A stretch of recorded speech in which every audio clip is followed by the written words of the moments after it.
आओ दलदानी माड़ा तेरा Sidhu Moosewala. So hello what's up guys, welcome back to the reaction video. मैं आपको दो ऋषि सिंह और मैं ऋषि की मम्मी अनीता विनाश। हम आपका स्वागत करते हैं आपके अपने channel rishis world. I hope guys आप सब होंगे बहुत अच्छे, रख रहे अपनी फैमिली का ख्याल। तो आज हम लेके आ गए हैं बहुत ही प्राउड मूवमेंट के ऊपर एक वीडियो लेके। मैं बात कर रहा हूँ चंद्रयान 3 की। तो सबसे पहले भारतीय होने के नाते सारे भारतीयों को कांग्रेचुलेशन और जय हिंद कि हमने बहुत बड़ा काम करा। थर्ड टाइम जरूर करा, पर कहते हैं ना कोशिश करने वाले की कभी हार नहीं होती। तो इंडिया ने वो चीज साबित कर दी और सब लोगों को अपना लोहा मांझ के दिखा दिया है कि इंडिया कभी किसी से पीछे था ही नहीं या है ही नहीं। तो यार मैं एक बहुत इन्फॉर्मेटिव वीडियो लाया हूं और मैं चाहता हूं हमारे चैनल के माध्यम से जो भी वीडियो आपके पास पहुंचे वो एकदम सटीक पहुंचे। तो बहुत अच्छी एक्सप्लेन करी है वीडियो कि एक्चुअल चंद्रयान ऊपर जाके क्या कर रहा है और क्यों भेजा गया है। तो उसके लिए ज्यादा बात नहीं करेंगे, पहले वीडियो देखते हैं। मैं तो एक ही बात कहूंगी कि हम फूले नहीं समारे, बहुत बड़ी बात है। हमारी खुशी का कोई ठिकाना नहीं है। तो हम ये चाहते हैं कि हम अपनी खुशी आप लोगों के साथ जारी करें तो हमें अच्छा लगेगा। आप लोगों को भी पता चलेगा कि चंद्रयान कहाँ तक पहुंचा है और कैसे क्या हुआ है। और मम्मी हमारी पब्लिक भी ये बहुत जानने में इंटरेस्टेड होगी कि एक्चुअल में उसका काम है क्या ऊपर, वो कैसे काम कर रहा है। तो पहले वीडियो पे चलते सबने बताता जो हमारे चैनल को देख के होता है बहुत कुछ उनको मजा आता है हमारी ऐसी वीडियो देखने के लिए। तो हमारे चैनल को सब्सक्राइब कर देना, लाइक कर देना, साथ के नोटिफिकेशन बेल दबा देना। उससे क्या होगा, हमारी वीडियो सबसे पहले आपके पास आएगी। और ये बताना मत भूलना वीडियो आप कहां से देख रहे हो। और अगर आपको कोई ओपिनियन, अगर आप कोई नई वीडियो के ऊपर रिएक्शन कराना चाहते हो तो आप मुझे इंस्टाग्राम पे जरूर फॉलो करना, क्योंकि वहीं से देख के हम आपके मैसेज पे रिप्लाई जरूर करेंगे। तो बिना किसी देरी के स्टार्ट करते हैं, let's go.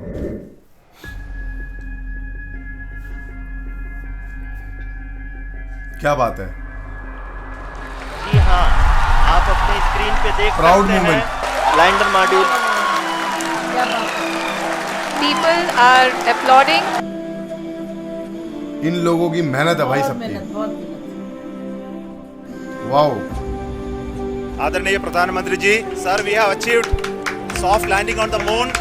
India is on the moon. क्या बात है। 23rd August 2023 finally we did it. India moon के साउथ पोल पर लैंड करने वाली पहली और यूएस, रशिया और चाइना के बाद मून पर सॉफ्ट लैंडिंग करने वाली चौथी कंट्री बन चुकी है। और फ्रेंड्स, जैसे ही प्रज्ञान रोवर बाहर निकला वैसे ही इसरो वालों ने रोवर के मून की सतह पर चलते ही एक बहुत ही बढ़िया पिक्चर भेजी है, जिसे मैं कुछ ही देर में रिवील करूंगा। वो इमेज देखकर हर भारतीय का सीना गर्व से चौड़ा हो जाएगा, because it is a proof that we are finally on moon. And you won't believe friends, but इस सक्सेस की छाप हमेशा चांद पर बनी रहेगी, क्योंकि जैसे ही प्रज्ञान रोवर सरफेस पर चलना शुरू करेगा वो उस पर काव किए गए अशोका स्तंभ और इसरो के लोगों के इम्प्रिंट्स कुछ इस तरह से पीछे छोड़ेगा। इसरो के इस सक्सेस को देखकर इसमें इंडियन स्टार्टअप का इन्वेस्टमेंट्स कई गुना बढ़ गए। आई मीन, जहां पर 4 साल पहले सिर्फ 10 इंडियन स्पेस स्टार्टअप्स इसरो के मिशन में इन्वेस्ट कर रहे थे, वहीं पर अब ये आंकड़ा 140 पर आ चुका है। एंड नॉट जस्ट दिस, बड़े बड़े कंट्रीज लाइक जापान और यूके भी इसरो के साथ कोलैबोरेट करने के लिए तैयार हो चुके हैं। इस कोलैबोरेशन में उन्होंने इसरो के साथ 2 नए स्पेस मिशंस प्लान किए हैं, जिसकी वजह से हम ये बिल्कुल कह सकते हैं कि आज इंडिया के साथ साथ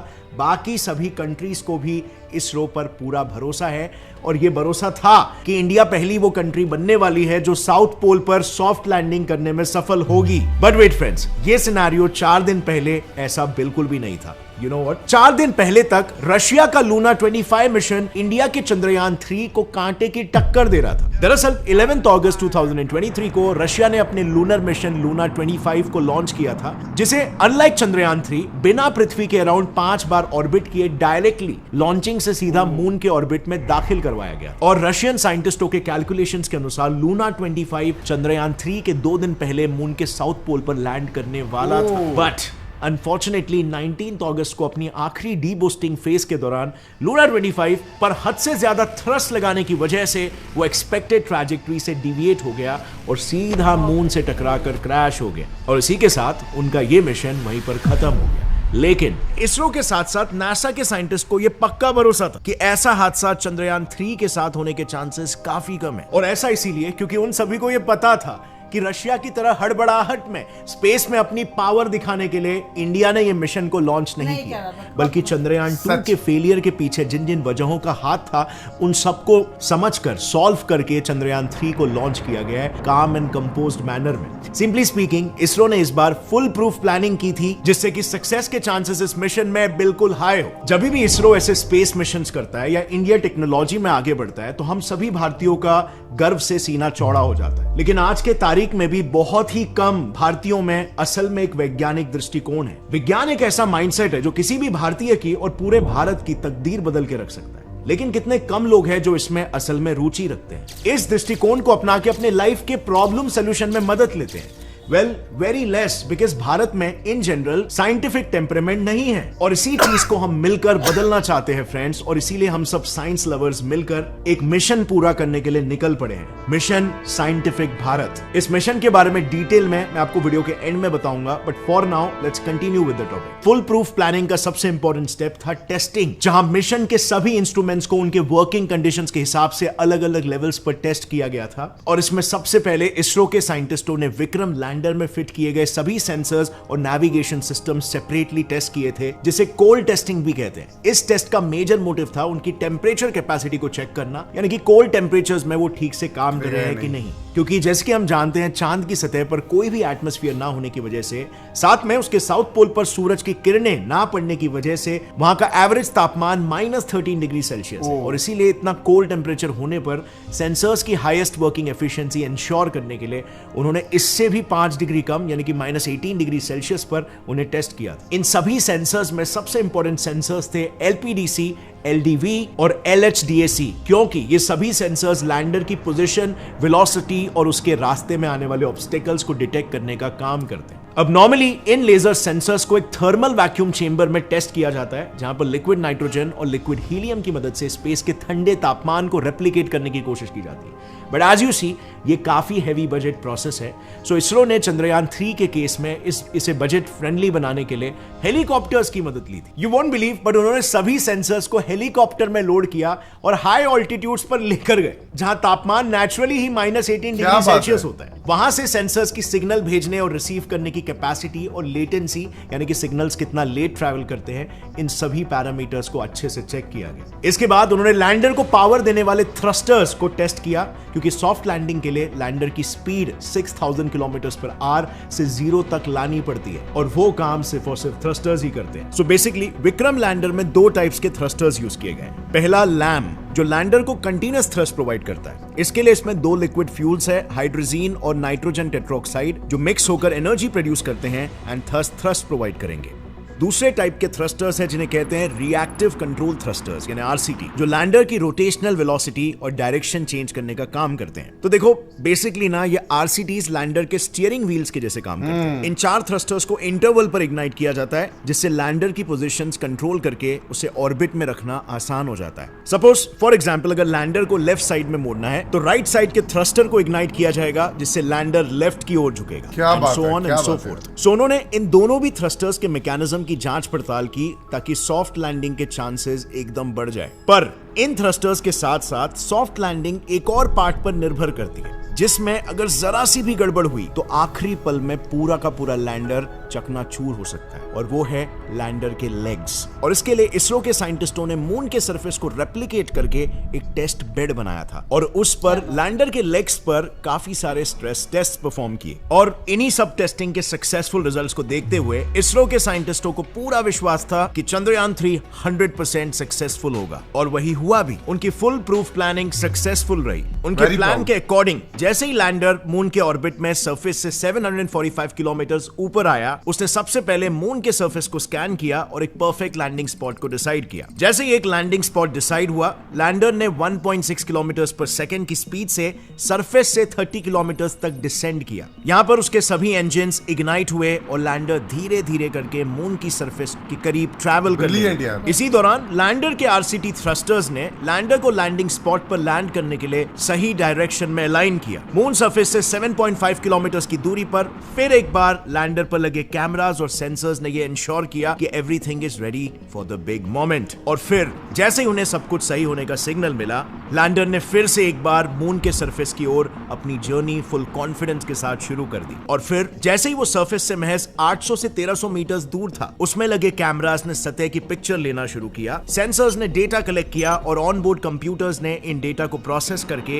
ये कंफर्म किया कि सेंसर्स परफेक्टली काम कर रहे हैं कि नहीं। कंफर्मेशन मिलते ही लैंडर पर लगे RCT थ्रस्टर्स ने फिर से लैंडर को वर्टिकल डायरेक्शन में अलाइन किया, फॉर सॉफ्ट लैंडिंग। जैसे जैसे वो नीचे आया वैसे वैसे लैंडर के 4 लेग्स ने सॉफ्ट लैंडिंग की तैयारी कर ली। बेसिकली इन लैंडर लेग्स में माइक्रो स्टार और टचडाउन सेंसर्स लगे हैं जिन्होंने मून के सतह की एलिवेशन और बम्प्स को स्कैन करके उसकी एक वर्चुअल मैपिंग की। उसके बाद इस मैपिंग के जरिए लेग्स में लगे हुए एक्चुएटर्स और इंक्लिनोमीटर्स ने उनके एंगल को एडजस्ट किया ताकि जमीन से कांटेक्ट करते वक्त लैंडर का बैलेंस ना बिगड़े। अब ये सारे प्रिकॉशंस के बाद भी साइंटिस्टों को ये पता था कि जिस मोमेंट पर लैंडर लेग्स मून सरफेस से कांटेक्ट करेंगे तब भी वो एक शॉक फोर्स एक्सपीरियंस करेगा और इसी शॉक को विथस्टैंड करने के लिए लैंडर लेग्स में एरोप्लेन की तरह कुछ ऐसे शॉक एब्जॉर्बिंग डैम्पर्स लगाए गए थे जो अप्रोक्सीमेटली 4000 न्यूटन्स का फोर्स एब्जॉर्ब कर सके। और बाय द वे ये इतना फोर्स होता है कि अगर इस फोर्स से हम इंसान जमीन से टकराए तो हमारी सबसे मजबूत bone that is the thigh bone femur वो तक टूट जाएगी। इन सभी एनालिसिस के बाद लैंडर मून सरफेस से 150 मीटर ऊपर पहुंचा और उसने फिर से एक बार लैंडिंग स्पॉट की जांच पड़ताल की। जैसे ही उसे सब कुछ ठीक लगा ऑनबोर्ड कंप्यूटर्स ने फाइनल डिसेंट का सिग्नल भेजा और अगले 73 सेकेंड्स में ही लैंडर मून सरफेस पर लैंड हो गया। अब इसमें आप देख सकते हो फ्रेंड्स कि उन्होंने एक फुल प्रूफ प्लान बनाया था जिसमें गलती की कोई गुंजाइश नहीं थी और इसी प्लान को बखूबी एग्जीक्यूट करके चंद्रयान 3 ने एक नया विक्रम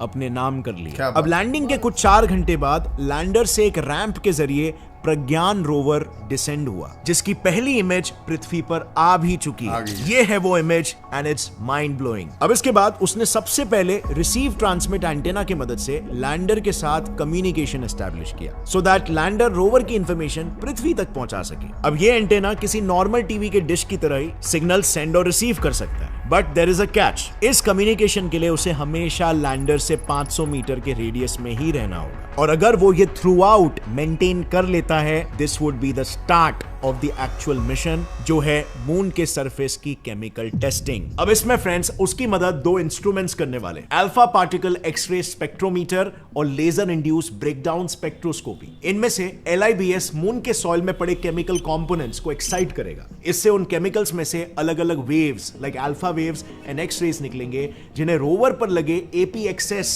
फिर डिटेक्ट करके उन्हें अलग अलग कंपोनेंट्स के स्पेक्ट्रम्स के साथ एनालाइज करेंगे ताकि मून के साउथ पोल पर सॉइल का कंपोजिशन क्या है इसका पता लगाया जा सके। खैर ये तो वक्त ही बताएगा कि चंद्रयान 1 के मून पर पानी ढूंढने के बाद अब चंद्रयान 3 मून पर क्या नया खोज निकालता है। Well whatever be the case इस सब के पहले ही कई सारे स्पेस सुपर पावर्स इसरो के साथ कोलैबोरेटिव मिशंस प्लान कर रहे हैं इस सक्सेस के बाद जिसमें से टॉप और लेटेस्ट स्पेस मिशन है Japan aerospace exploration agency JAXA और इसरो का लूनर पोलर एक्सप्लोरेशन लूपेक्स। इसमें लैंडर बेसिकली इसरो की टेक्नोलॉजी से बनाया जाएगा और रोवर और लॉन्च व्हीकल JAXA का होगा। इसके साथ ही IIST बैंगलोर और कैम्ब्रिज यूनिवर्सिटी मिलकर इसरो की मदद से एक्सो वर्ल्ड्स नाम के एक प्रोजेक्ट को लॉन्च करने वाले हैं जिसमें एक्सो प्लैनेट्स के एटमॉस्फेयर को स्टडी किया जाएगा और ये सब कुछ इसीलिए मुमकिन हो पा रहा है क्योंकि इसमें इसरो के साथ साथ कई सारे प्राइवेट इंडियन स्टार्टअप्स का भी कंट्रीब्यूशन है। ये स्टार्टअप्स ये पूरे के पूरे इंडियन स्पेस इकोसिस्टम को डेवलप कर रहे हैं और इनमें फोर फ्रंट पर है कंपनीज लाइक स्काईरूट, अग्निकुल कॉस्मोस, ध्रुवा स्पेस और बेलेट्रिक्स एरोस्पेस जिन्होंने by the way Vikram lander के डिजाइन डेवलपमेंट में काफी मदद की है। और सिर्फ इतना ही नहीं friends, MNCs like L&T, Godrej aerospace, Hindustan aeronautics उन्होंने भी चंद्रयान 3 के इस मिशन के लिए सिस्टम इंटीग्रेशन, लॉन्चिंग के लिए कुछ कंपोनेंट्स, थ्रस्टर्स, इंजन जैसी इंटीग्रल चीजें भी डेवलप की है और इन्हीं सब के कंट्रीब्यूशन की वजह से ये मिशन इतने कम टाइम में इतने सटीक तरीके से एग्जीक्यूट कर पाना पॉसिबल हो पाया। बट वो बात अलग है, इसकी वजह से इसरो का बजट स्लाइटली बढ़ रहा है जिसे गवर्नमेंट कंसिडर कर रही है और उन्होंने भी इसरो को थोड़ा ज्यादा बजट अलॉट किया, which is great for ISRO and for us Indians as well. May be ये बजट इंक्रीमेंट थोड़ा पहले आया होता तो इसरो आज के तारीख में काफी सारे बड़े माइलस्टोन्स भी अचीव कर पाया होता। अब फ्रेंड्स, जब भी इसरो ऐसे की माइलस्टोन्स को अचीव करता है इसमें हम सभी भारतीय गर्व फील करते हैं और क्यों ना करें, क्योंकि वैज्ञानिक और टेक्नोलॉजी किसी भी देश का बैकबोन होता है। सही बात है। लेकिन अनफॉर्चुनेटली आज हमारे देश में लोग साइंस को सिर्फ एज अ सब्जेक्ट देखते हैं, जबकि विज्ञान कोई सब्जेक्ट नहीं बल्कि एक माइंडसेट है। एक ऐसा माइंडसेट जो इंसान को और इंसानी सभ्यता को तरक्की के मार्ग पर लेकर जाता है और इसीलिए ये हमारा मिशन है फ्रेंड्स कि हम इस देश में वैज्ञानिक दृष्टिकोण को इस कदर फैलाना चाहते हैं कि बच्चा बच्चा साइंस से प्यार करने लगे। सच बात है। इस मिशन को पूरा करने के लिए हमने एक डिस्कॉर्ड सर्वर बनाया है जिसके 3 मुख्य ऑब्जेक्टिव्स हैं। नंबर 1, कम्युनिटी मेंबर्स के ज्ञान और क्यूरियोसिटी के नीड्स को सैटिस्फाई। सो यार गाइस, बहुत सही लगा। और सबसे पहले बोलना चाहूँगा, भाई ने बहुत बढ़िया तरीके से इस चीज़ को एलैबोरेट करा है, समझाया। मुझे लगता है कि मम्मी आपको भी पूरी बात समझ आई होगी। तो बेसिकली ये 14 दिन के लिए गया है। कहते हैं 28 दिन का पूरा एक दिन होता है उनका, 28 और मतलब पूरा दिन और रात होता है। 14 दिन रहते हैं और 14 दिन रात रहती है, मतलब 14 और 14 28 हो गए।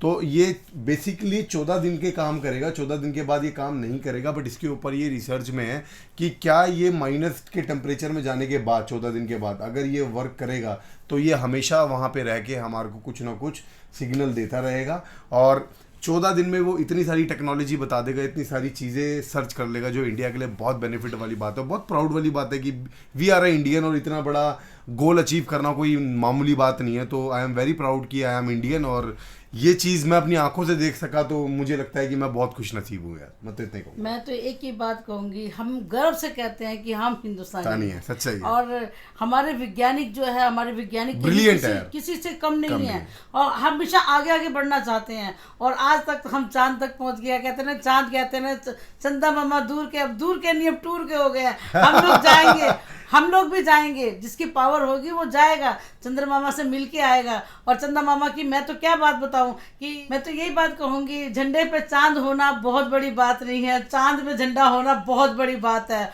और वाकई में ये हमारे हिंदुस्तान में उन्होंने करके दिखाया है। वाकई में मैं बहुत खुश होती हूँ। मैं अपने प्रधानमंत्री से भी मैं अपील करती हूँ कि वो उनको मैं मुबारकबाद देना चाहती हूँ कि वाकई में बहुत बड़ा हमारा काम हुआ है कि हम जो ये सोच हमारी सोच से परे था वो हमारे को हमने करके दिखाया है। बहुत अच्छा, बहुत अच्छा। और मैं उन लोगों को भी मुबारकबाद देना चाहती हूँ जो इस दिशा में लगे हुए थे और उन्होंने करके दिखाया है। और इससे बड़ी क्या खुशी होगी। सारे वैज्ञानिकों को बहुत सारी बधाई, और नरेंद्र सिंह मोदी जी को भी बहुत सारी बधाई कि उन्होंने इतना सारा सपोर्ट दिखाया। तो जो लोग कहते हैं कि नरेंद्र सिंह मोदी क्या कर रहे हैं, भाई अपनी आंखों से देख लो, ये कर रहे हैं। और अभी एक वीडियो भी आई थी जिसमें बाहर एक लड़का था, कह रहे यार मैं बाहर निकल रहा हूँ, मुझे सारे लोग कांग्रेचुलेशन कह रहे हैं, मेरे को पता नहीं क्यों बट पता चला कि यार कि चंद्रयान लैंड हो चुका है। तो कह रहे भाई बहुत प्राउड मूवमेंट है, और मैं यही कहना चाहूंगा कि मोदी सरकार की जो गवर्नमेंट है ना उसको जाने मत देना।